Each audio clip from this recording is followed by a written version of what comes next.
తెలంగాణ రాష్ట్రం అభివృద్ధి చెందిందా లేదా అనేది మనం చర్చించుకోవాలనుకుంటే తెలంగాణ రాష్ట్రంలో ఉన్న గిరిజనుల నివాస ప్రాంతాలకు రవాణా సౌకర్యము, తాగునీటి సమస్య పరిష్కారము, పిల్లలు చదువుకోవడానికి పాఠశాలలు ఏర్పాటు చేసినప్పుడే నిజమైన తెలంగాణ రాష్ట్రం యొక్క ఉద్దేశము నెరవేరినట్టు. ఈ మధ్యకాలంలో నేను చాలా విషయాలు నా నియోజకవర్గంలో కూడా తమరికి తెలుసు, తమరి పక్కనే ఉంటుంది బొమ్మరాజపేట మండలం. దాదాపుగా 72 తండాలు ఉన్నాయి ఒక మండలంలో. చాలా తండాలకు రవాణా సౌకర్యం లేదు, కానీ అవి గ్రామ పంచాయతీలుగా మారినాయి.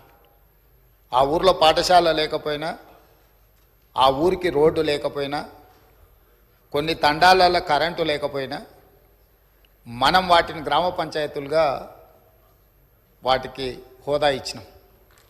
అందుకే ఈ ప్రభుత్వం నిశితంగా గమనించి ఈ తెలంగాణ రాష్ట్రంలో ఉన్న అన్ని తండాలలో గ్రామ పంచాయతీలుగా రూపాంతరం చెందిన, గతంలోనే గ్రామ పంచాయతీలుగా ఉన్న తండాలకు ఖచ్చితంగా తండాల నుంచి మండల కేంద్రానికి 100% బీటీ రోడ్డు వెయ్యాలి అని మా ప్రభుత్వం నిర్ణయం తీసుకున్నది.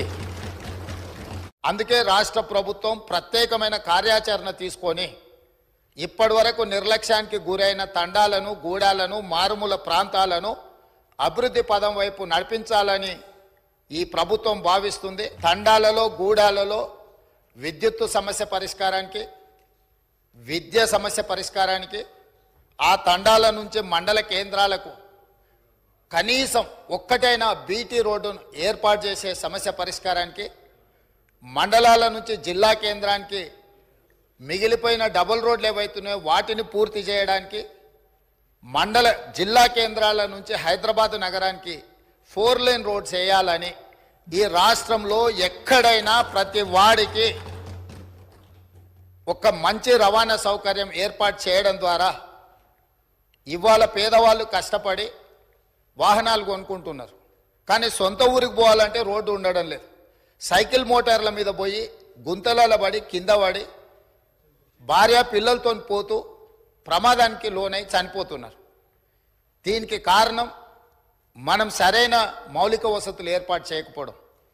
అందుకే రాష్ట్ర ప్రభుత్వం ప్రత్యేకమైన కార్యాచరణ తీసుకొని ఇప్పటి వరకు నిర్లక్ష్యానికి గురైన తండాలను, గూడాలను, మారుమూల ప్రాంతాలను అభివృద్ధి పదం వైపు నడిపించాలని ఈ ప్రభుత్వం భావిస్తుంది.